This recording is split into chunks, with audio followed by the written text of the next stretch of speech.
Hey there, welcome to the Bernie Show presented by DraftKings. The crown is yours.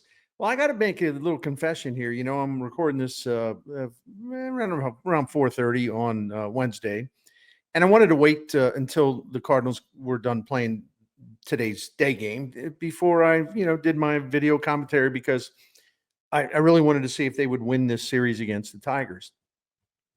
Well, one way to answer that question is that you have to forgive me if I'm a little punchy doing this, and I know it's only 4:30 in the afternoon, but I always get up very, very early. But more than that, it's kind of tough to do a video after you've taken a nap during a Cardinals game. You know what I'm saying? One of those afternoon naps. I'm a little sluggish, but maybe that means I'll be slugging. Anyway, yeah, I mean, that was kind of a snoozer today on Wednesday at Busch Stadium. And before we get into all that, just a reminder, you can find all my written columns and video commentaries here on sportshubstl.com. So do a brother a favor, please subscribe and hit that like button. You can find the podcast version of my videos at Spotify and Apple. All right, let's get back to the Cardinals. Well, the boys played a clunker on Wednesday, flopping to a 5-1 loss to Detroit, and it cost them a series win.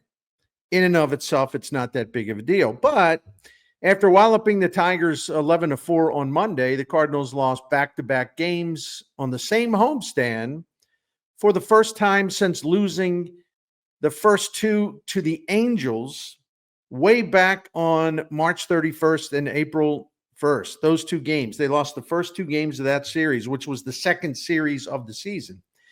As a matter of fact, the Angels were the last team to win a series from the Cardinals at Busch Stadium this season until an excellent Tigers team got it done on Wednesday. The Redbirds had won 5 consecutive series at Busch Stadium before stalling against the Michigan men.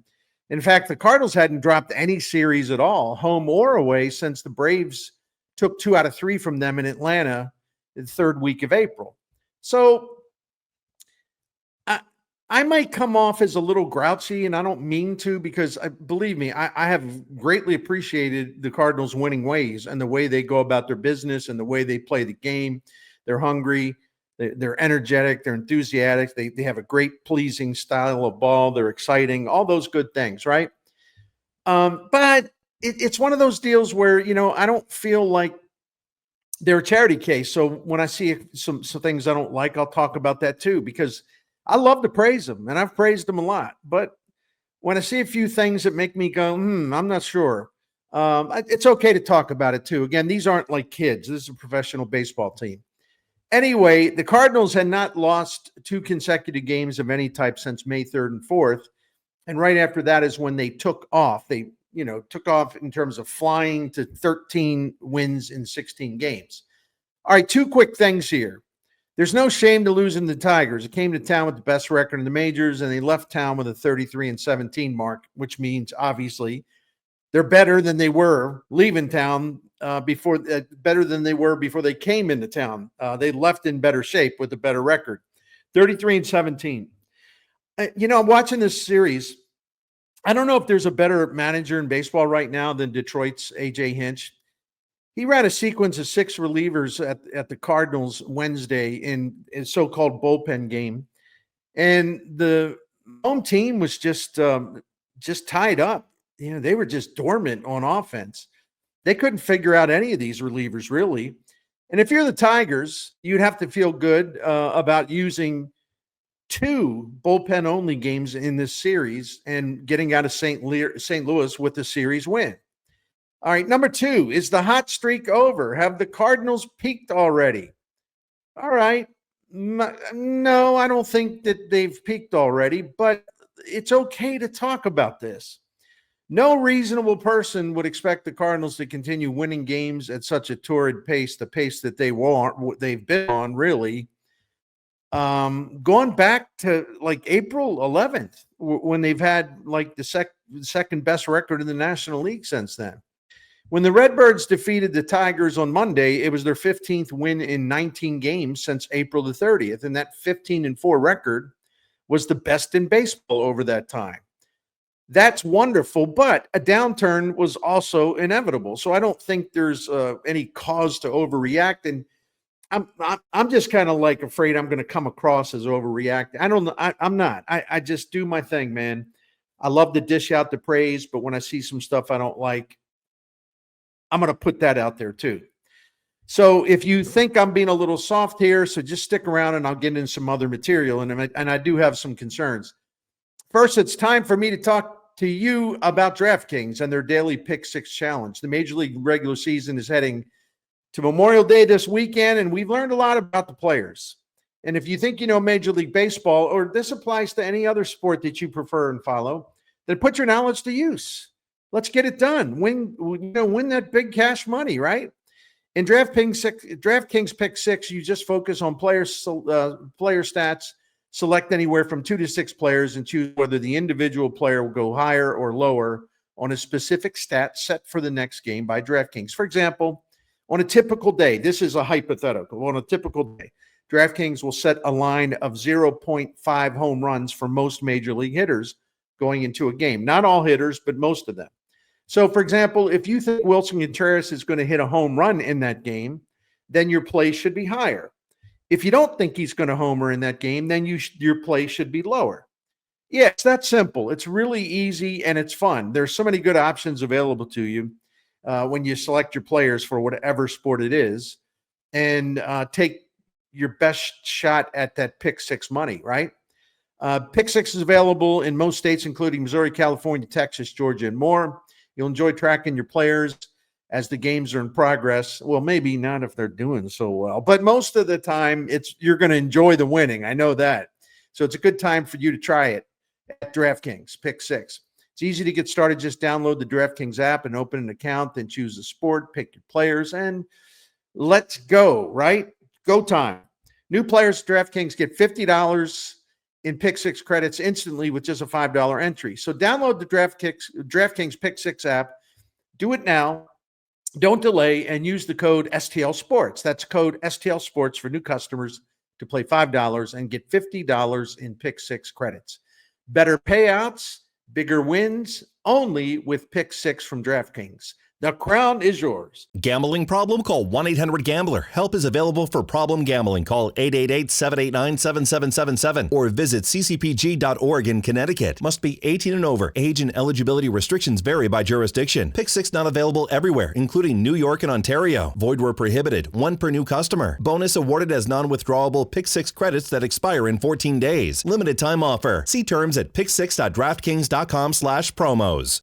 All right, back to the Cardinals. Let's get into it a little deeper. I was disappointed by their all-around performance in Wednesday's loss to the Tigers.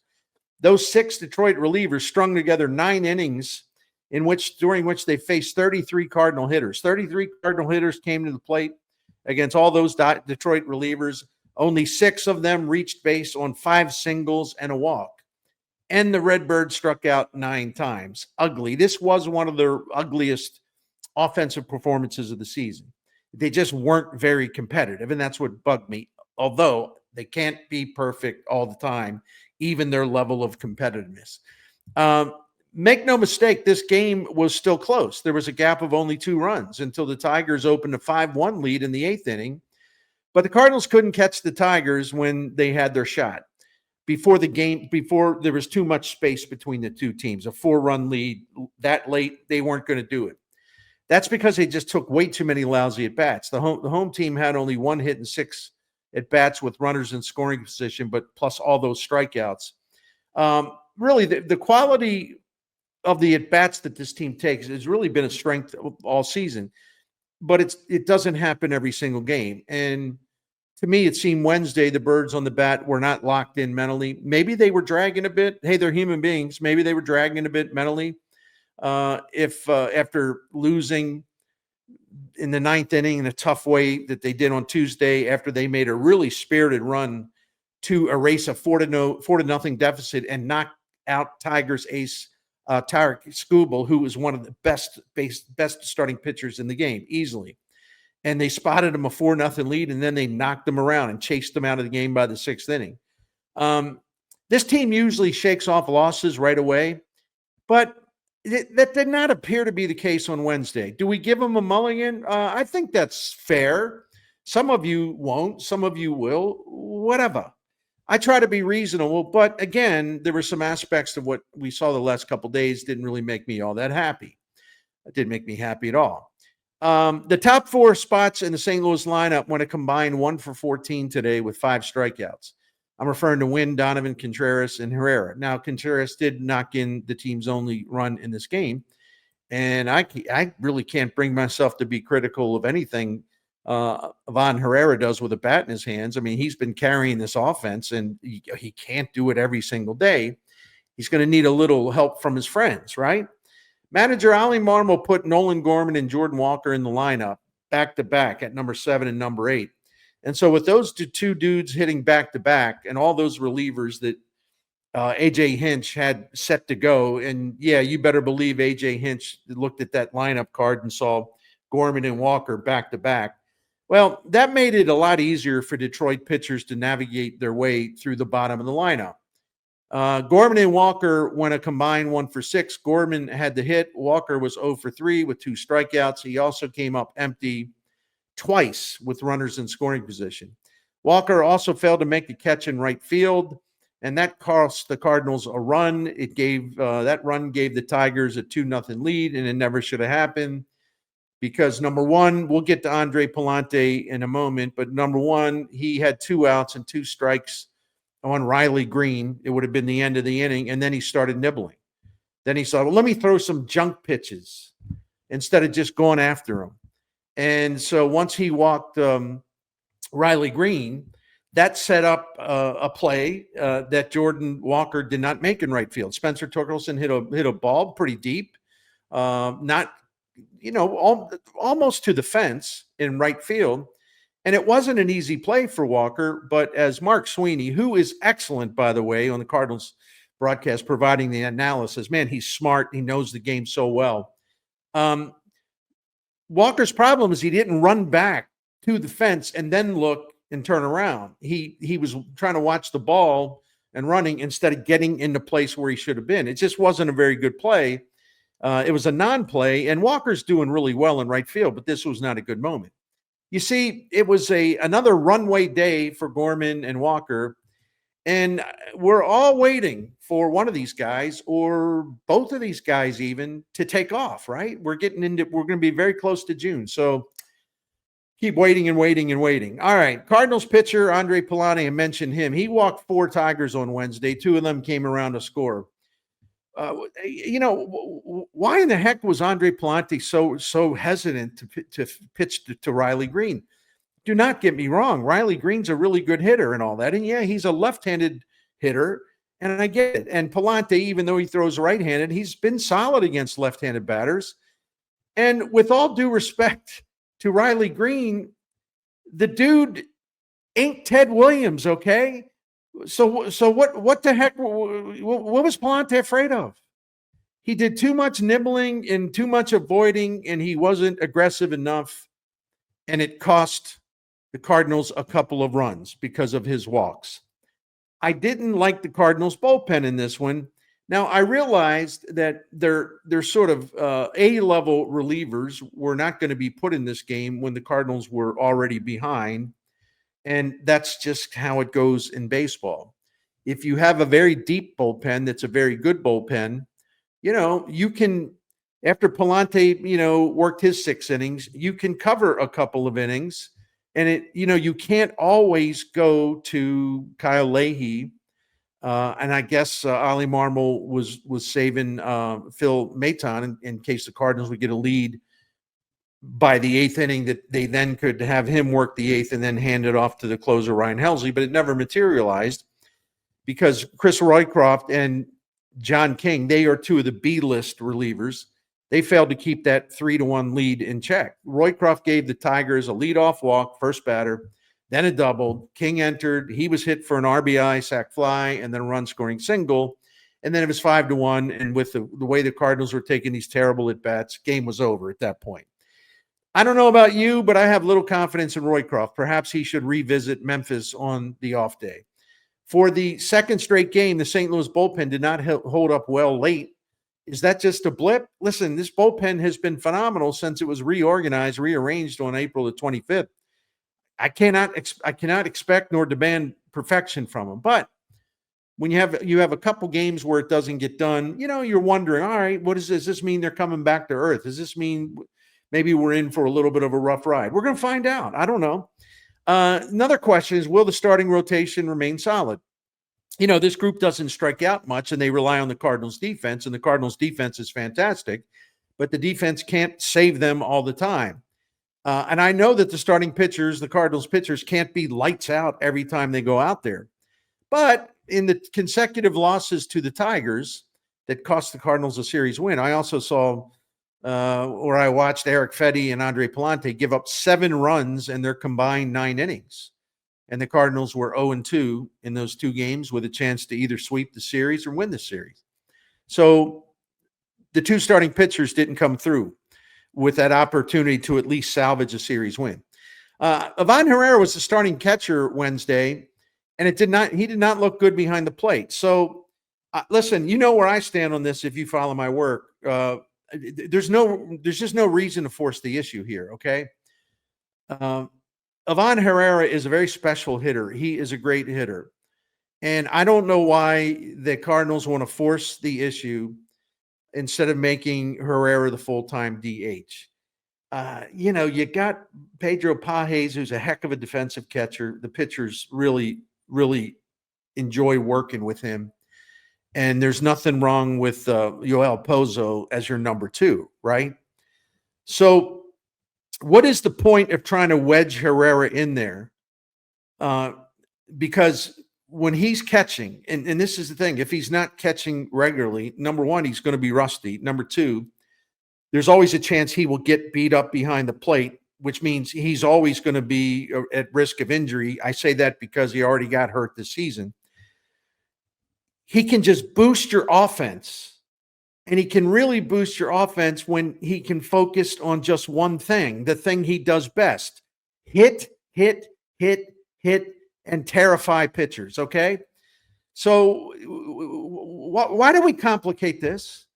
And, I was watching my friends and colleagues today in the post-game show. I'm talking about Joe Roderick and Brendan Schaefer, and they were talking about how all they do on the post-game show, the live stream we do after every St. Louis sporting event, any St. Louis area team that includes Mizzou, there's a live stream show right after the game.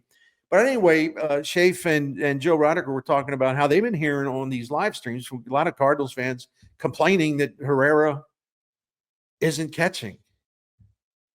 Pardon me while I try to process this and maybe clear some real grouchiness from my mind. He's a hitter, okay? He's been carrying the team at DH. Why would you want to fool around with anything else, okay? I just don't get this.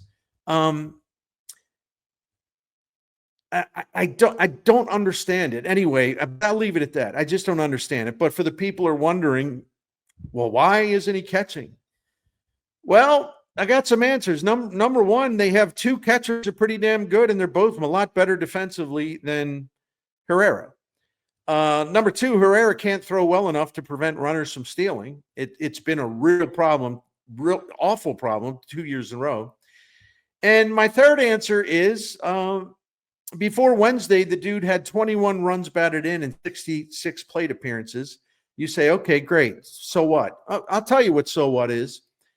For perspective, consider this. Juan Soto, who's making almost $62 million this year from the Mets, he's got 20 runs batted in 214 plate appearances. Herrera has topped that in only 66 plate appearances, which means, he's gotten more done in terms of driving in runs than Soto, despite having 148 fewer plate appearances than Soto. Do we all agree that hitting is important? Yeah. Is it important, especially when you got Jordan Walker and Nolan Gorman, and you got other guys? Nolan Arenado was in a deep slump. He came out of it the other night, Tuesday night, with a 2-run homer. It's great to see. But my point is, You give this guy a bat and let him hit. You worry about his future at catching later. The other thing is the Cardinals got a bunch of catchers on the way. Very soon they're going to be overloaded at the catcher position. So I'm not sure why not only Ali Marmol, but also fans want to like cram Herrera in there behind the dish. I want to see him hit. I've got some nuts, but I would just love him to just focus only on hitting and destroy pitchers. I didn't realize the Cardinals were the 27 Yankees offensively. All right, they're good, but let's not get carried away. See, I'm grouchy. After the game, I saw people complaining because Lars Nootbaar had the day off. Yeah, I know the Cardinals are off on Thursday, but with that, I'm trying. This will sound snotty, but I have to ask this: have you been following Major League Baseball at all? Have you followed when Tony La Russa was managing the Cardinals? His favorite thing to do is you had an off day scheduled the next day. You have some of your regular players, and you can't give them all the day off, but you have some guys you think are wearing down a little bit. So you use the final game before the off day as a way to get your guy 2 days off for the cost of missing only one game, right? Everybody does it in Major League Baseball. Every manager does this. You give a key player 2 days off, 2 days of rest for missing only one game. It's a good trade-off. In this case, if you hadn't noticed, Uncle Bernie here to help you. Nootbaar was 2 for 18, two for his last 18 coming into today. Oh, yeah, he ran into a sidewall pretty hard the other night, and he has a history with chronic injury, so much of a history that all I've heard, the last couple of seasons, maybe even longer, is like, well, you can't trust Nootbaar. No, you media people keep talking about Nootbaar. All I know is the guy's hurt all the time. Why should we trust him to stay in the line? And yet, these might be some of the same people having a fit because he had the day off on Wednesday, despite, being in a little bit of a slump and also running into a damn wall in which game was that? The Monday or the Tuesday game? This was a good time to give him a day off and not play him so he can get 2 for 1. But if you all want not all of you, I'm sorry, if some of you want the manager to run Nootbaar in the ground, maybe, who knows, maybe he's got a little tightness here or there. I don't know. But I know this, as soon as he plays Nootbaar, 6-7 games in a row and Nootbaar limps off the field, you know who's going to get blamed for that? The manager.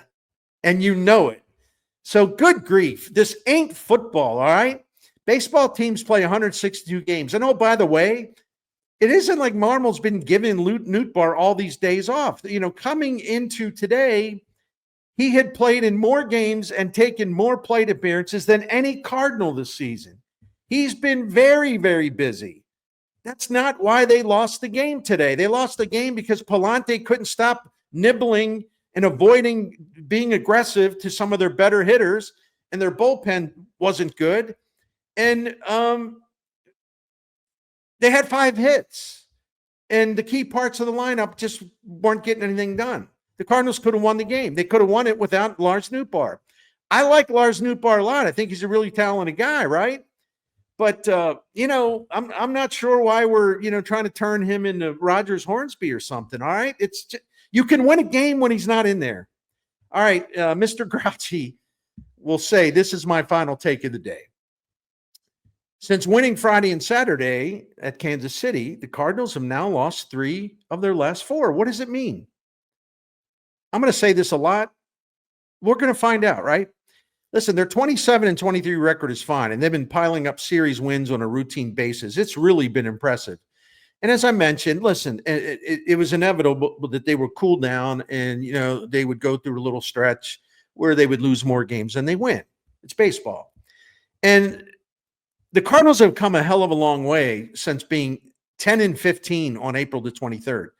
On that day, the Cardinals had the same record as the Pittsburgh Pirates, and the only team worse in the National League on that day, the Colorado Rockies, who are hopeless. They might as well be a AAA team.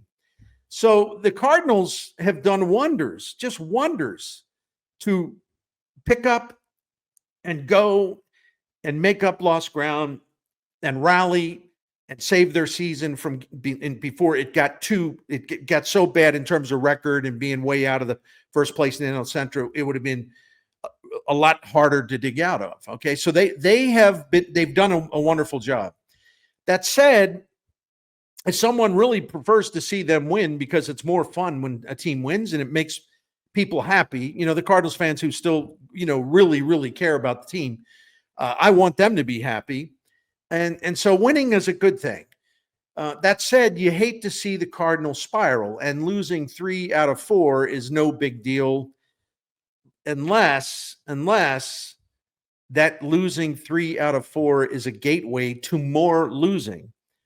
Wednesday's loss pushed the Cardinals to 3 games back of the Cubs, the first place Cubs in the NL Central. Again, in and of itself, not a big deal. But the Cardinals were only 1 game out of first place as recently as Monday night. So the point is, man, the closer they can stick to the Cubs, the better. That's all. There is no reason to freak out. Am I entitled to be a little grouchy with some of the stuff today? Yeah, I think you are too. But it's always reasonable to point out, you don't even have to be grouchy. I think it's reasonable to point out, if you follow the team closely, say, I'm starting to be a little concerned about this area, or maybe I'm a little concerned about that area. Again, that's what it's like to follow a team. You can have those feelings off and on all season. See, there's only one way to make the anxiety go away. That's win. Win and win and win. And the Cardinals have done a great job of that lately. Now they're dipping a little, right?